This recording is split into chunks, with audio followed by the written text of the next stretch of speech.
সাদ্দাম, শেখ হাসিনা যে 24 ঘন্টাকে ইন্টারভিউ দিয়েছেন, আশা করি আপনি দেখেছেন। সেখানে শেখ হাসিনা বেশ কিছু কথা বলেছেন। আপনারা কি আলাদা করে কোনো স্ট্র্যাটেজি নেওয়ার কথা কোনো কিছু চিন্তা ভাবনা করেছেন? কারণ আপনাদের অনেক রকমের ক্যাম্পেইন আমরা দেখতে পাচ্ছি। আমাদের ক্যাম্পেইন এখন ভোট বয়কটকে কেন্দ্র করে, ভোট বর্জনকে কেন্দ্র করে। মানুষ যেন এই ভুয়া ভোটের অংশীদার না হয়, মানুষ যেন প্রহসনের ভোট দিতে না যায়, মানুষ যেন জাল ভোটের অংশীদার না হয়, সেটাই হচ্ছে যে আমাদের মূল লক্ষ্য। এবং আমরা কিন্তু আমাদের আওয়ামী লীগ সভাপতি বঙ্গবন্ধু কন্যা দেশরত্ন শেখ হাসিনা সেই জায়গাটাতেই ফোকাস করছেন। তিনি জনগণের রাজনৈতিক অংশগ্রহণ, জনগণের গণতান্ত্রিক সচেতনতা এবং জনগণের অধিকার বুঝে নেওয়ার জন্য একটা কর্মসূচি, সেই দিকেই কিন্তু আওয়ামী লীগ ধাবিত হচ্ছে। এবং বিশেষ করে বঙ্গবন্ধু কন্যা দেশরত্ন শেখ হাসিনা যে রোডম্যাপটি দিয়েছেন, এটি আসলে শুধুমাত্র আওয়ামী লীগের রোডম্যাপ নয়, এটি বাংলাদেশের ডেমোক্রেটিক ট্রানজিশনের রোডম্যাপ। এটি শুধুমাত্র আওয়ামী লীগের দলীয় নেতাকর্মীদের জন্য সেফগার্ড নয়, এটা আসলে বাংলাদেশের মানুষের স্ট্যাবিলিটির জন্য একটা লাইফলাইন।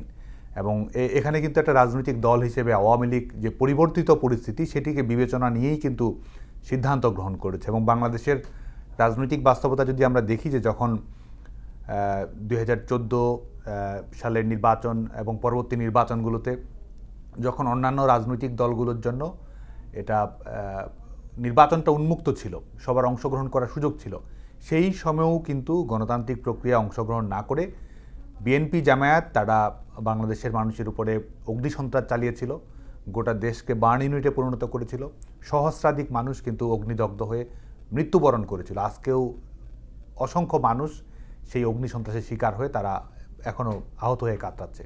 বিপরীতে আজকে যখন একটা আওয়ামী লীগের উপরে নির্যাতন নিষ্পেষণ চালানো হচ্ছে, ক্যাঙ্গারু কোর্টে ট্রায়াল দেওয়া হচ্ছে, রাষ্ট্রযন্ত্র নিজেই $মিলিয়ন ব্যয় করে অপপ্রচার চালাচ্ছে আওয়ামী লীগের বিরুদ্ধে, শেখ হাসিনার বিরুদ্ধে, সেই সময়েও কিন্তু শেখ হাসিনা একটা গণতান্ত্রিক এবং শান্তিপূর্ণ এবং গণমুখী রাজনৈতিক কর্মসূচি দিয়েছেন যে বয়কট করতে হবে, বর্জন করতে হবে, মানুষ এই প্রহসনের নির্বাচনে অংশগ্রহণ করবে না।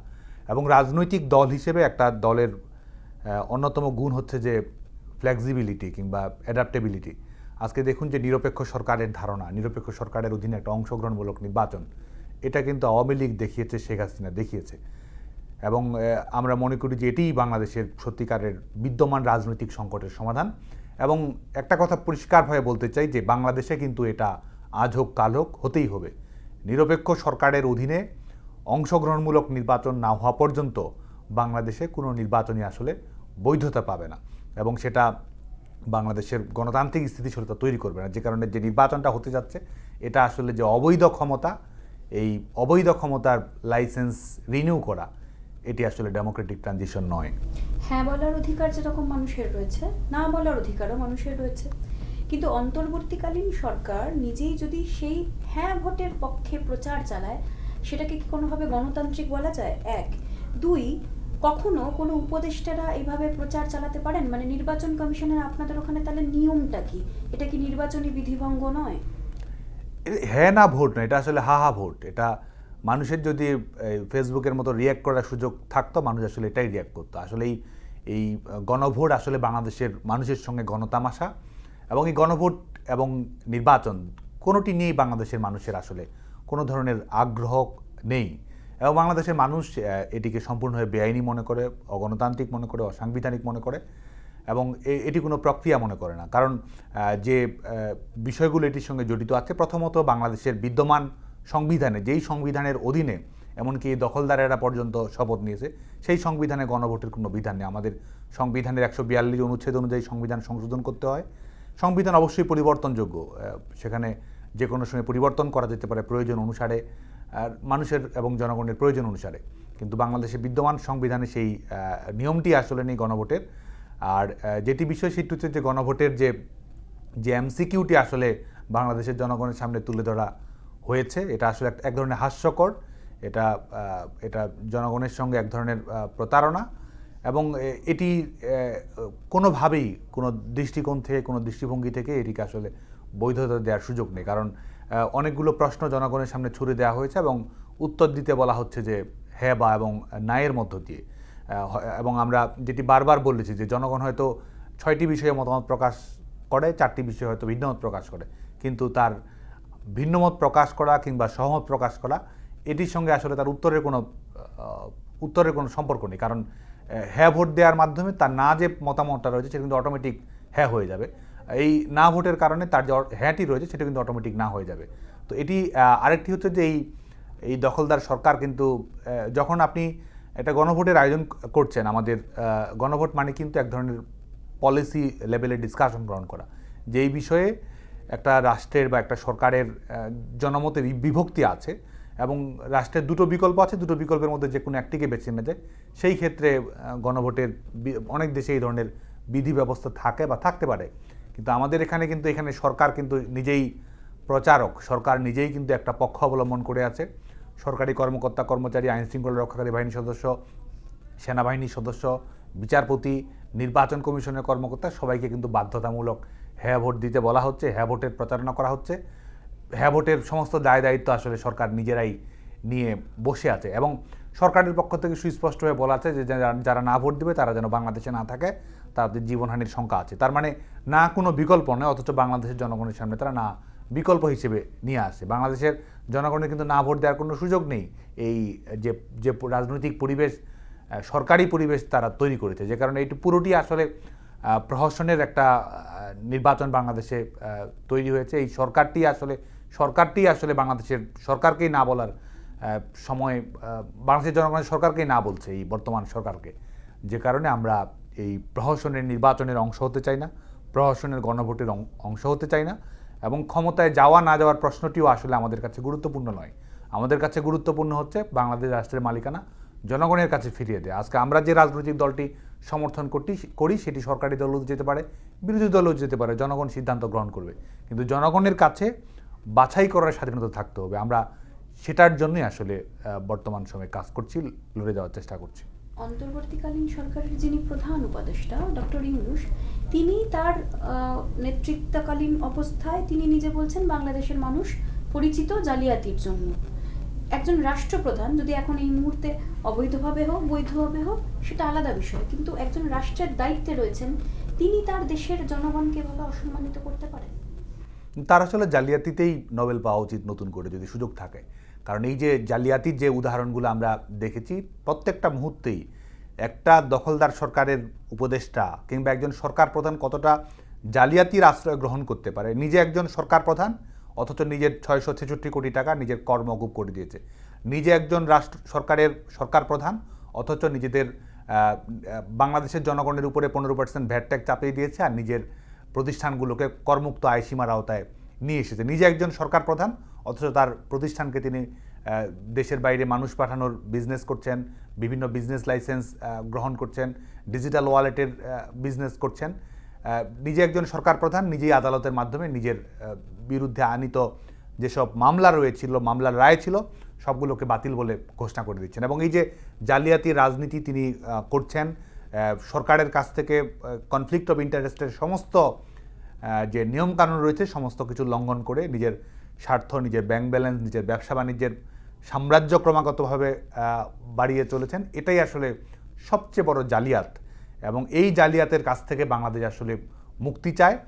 এই জালিয়াতের কবল থেকে বাংলাদেশের মানুষ আসলে আবারও একটা ন্যায়ভিত্তিক রাষ্ট্র ব্যবস্থা প্রতিষ্ঠিত করতে চায়। সবচেয়ে বড় জালিয়াত আসলে অন্যদেরকেও তাই মনে করে থাকে, যে কারণেই কিন্তু আমরা এটি দেখতে পাচ্ছি। এবং এই বাংলাদেশের জনগণকে যারা এভাবে অপমান করতে পারে, এর আগেও আমরা দেখেছি যে বাংলাদেশের জনগণ সম্পর্কে মন্তব্য করেছে যে বাংলাদেশের জনগণকে কিছু টাকা দিয়ে নাকি তাদের ভোট কেনা যায়, কিছু টাকা দিয়ে নাকি বাংলাদেশের জনগণের সিদ্ধান্ত পরিবর্তন করা যায়, বাংলাদেশের জনগণ নাকি রাষ্ট্র পরিচালনার জটিল বিষয় বোঝে না।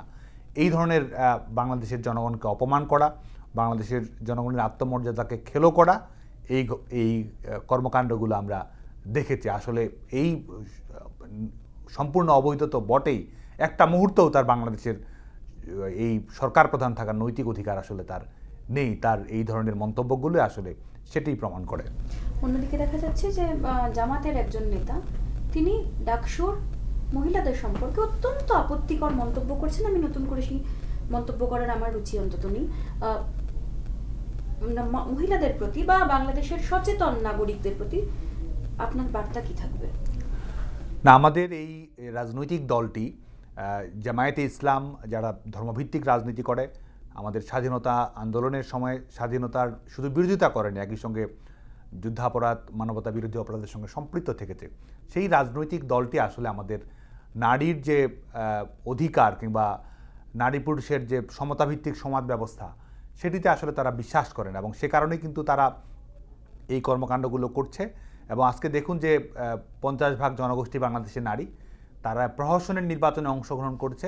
সেই প্রহসনের নির্বাচনে তারা একজন নারীকেও কিন্তু মনোনয়ন দেয়নি। নিজেরা তারা তথাকথিত জুলাই সনদে স্বাক্ষর করেছে, সেখানেও 5%-এর বাধ্যবাধকতা আছে, সেটিও তারা অনুসরণ করেনি। আবার বৈষম্য নয় সাদ্দাম? হ্যাঁ, তারা এই বৈষম্যের রাজনীতিটাই তারা করে। এই বৈষম্যের রাজনীতিতে তারা যে অ্যাক্সিডেন্টালি করছে, বিষয়টা আসলে এটি নয়। এটি আসলে তাদের জন্য এটাই ইনহেরেন্ট, এটাই আসলে তাদের রাজনীতি। নারীকে বৈষম্যের মধ্য দিয়ে সমাজ, রাজনীতি, চাকরি থেকে বাদ দেওয়া, এটাই তাদের লক্ষ্য। এবং সে কারণে কিন্তু তারা এই কথাগুলো বলছে। সে কারণে তারা নারীদের কর্মঘণ্টা কমিয়ে দেওয়ার মাধ্যমে নারীরা যেন আর বাইরে কোনো ধরনের কাজ না করতে পারে, সেটি তারা করতে চায়। তারা বীর দর্পে বলে বেড়াচ্ছে নারীরা রাজনৈতিক দলের প্রধান হতে পারবে না, নারীর সরকার প্রধান হওয়া উচিত না, এবং নারীর পোশাক তারা নির্ধারণ করে দেবে, নারীর কী ধরনের কাজ করবে সেটি তারা নির্ধারণ করে দেবে। এই কাজগুলো কিন্তু তারা করছে।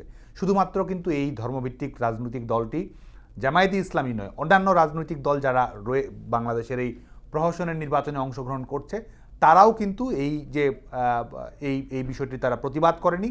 এবং এর বাইরে যে একটা ভিন্ন রাজনীতি তারা বাংলাদেশের জনগণের সামনে নিয়ে আসবে, সেটিও তারা করেনি। বিএনপি সহ অন্যান্য রাজনৈতিক দলগুলোও কিন্তু নারীর প্রতিনিধিত্ব নিশ্চিত করা, নারীর লিঙ্গীয় বৈষম্য নিরসন করার ক্ষেত্রে উদ্যোগী গ্রহণ করা, নারী পুরুষের সমতাভিত্তিক সমাজ ব্যবস্থা নিশ্চিত করা, প্রত্যেকটি ক্ষেত্রেই তারা কিন্তু দুর্বলতার পরিচয় দিচ্ছে। যে কারণে আজকে বাংলাদেশের নারীদেরকে, আমাদের তরুণীদেরকে, আমাদের কিশোরীদেরকে, আমাদের বিভিন্ন প্রতিষ্ঠানে অধ্যয়নরত নারী শিক্ষার্থীদেরকে, আমাদের বিভিন্ন কলকারখানা, আমাদের অফিস আদালতে কর্মরত নারীদেরকে সবাইকে আহ্বান জানাবো যে আপনার রাজনৈতিক বিশ্বাস যাই হোক না কেন, আসুন আজকে এই যারা এই নারী বিরোধী রাজনীতি বাংলাদেশে করছে তাদের বিরুদ্ধে আপনারা প্রতিবাদ করুন। কারণ আজকে তারা বিভিন্ন ধরনের ফাঁকা বুলি আউড়িয়ে, বিভিন্ন ধরনের প্রতারণা প্রবঞ্চনার আশ্রয় গ্রহণ করে, মুখে এক মনে আরেক, এবং শুধুমাত্র আপনাদের সমর্থন আদায় করার জন্য বিভিন্ন ধরনের ভেক ধারণ করছে। তাদের বিরুদ্ধে আসলে আমাদেরকে ঐক্যবদ্ধ হতে হবে, লড়াই করতে হবে, কথা বলতে হবে এবং নিজেদের অধিকার আদায় করে নিতে হবে। যদি আমরা প্রতিবাদী না হই, যদি আমরা সোচ্চার না হই, তাহলে কিন্তু শেষ পর্যন্ত তারা আমাদেরকে, নারীদেরকে চূড়ান্তভাবে সম্পূর্ণভাবে গৃহবন্দী করে রাখবে। অফিস, আদালত, শিক্ষা প্রতিষ্ঠান সব কিছু থেকেই নারীদের জায়গা, তারা স্পেস সম্পূর্ণভাবে বন্ধ করে দেবে। কারণ তাদের যে রাজনৈতিক দৃষ্টিভঙ্গি, সেখানে কিন্তু নারীদের তারা যে জায়গা থেকে তারা মনে করে সেই জায়গায় সেটি কিন্তু তারা বাস্তবায়ন করার চেষ্টা করবে। আজকে হয়তো আমাদের বিশ্ব রাজনৈতিক বাস্তবতা, বাংলাদেশের অভ্যন্তরীণ বাস্তবতা, এটি মাথায় রেখে অনেক কিছু তারা কাস্টমাইজ করে বলার চেষ্টা করে, কিন্তু তাদের প্রকৃত অবস্থান কি বাংলাদেশের নারীদের কিন্তু এটি নিয়ে আমি মনে করি যে এটি তাদের এই বিষয়ে সচেতন হতে হবে। এবং এই যে রাজনৈতিকভাবে তারা বৈধতা পাওয়ার চেষ্টা করছে, এই বৈধতা পাওয়ার মধ্য দিয়ে ভবিষ্যতে কিন্তু তারা তাদের যে মোরাল পুলিশিংয়ের রাষ্ট্র ব্যবস্থা, নারীকে এক ধরনের সেকেন্ড ক্লাস সিটিজেনে পরিণত করা যে রাষ্ট্র ব্যবস্থা, সেটিকে কিন্তু তারা শক্তিশালী করবে। যে কারণে বিষয়টি শুধুমাত্র রাজনৈতিক, বিষয়টি শুধুমাত্র ক্ষমতার দর কষাকষির প্রশ্ন, বিষয়টি আমাদের নয়, এভাবে মনে না করে বিষয়টি আসলে আমাদের বাংলাদেশের নারীদের তাদের লড়তে হবে। এবং যারা এই ধরনের কথাবার্তা বলে, এ ধরনের নীতি সামনের দিকে নিয়ে আসার চেষ্টা করে, তাদের বিরুদ্ধে আসলে রুখে দাঁড়াতে হবে। বাংলার আওয়াজ, বাঙালির আবেগ, জি 24 ঘন্টা।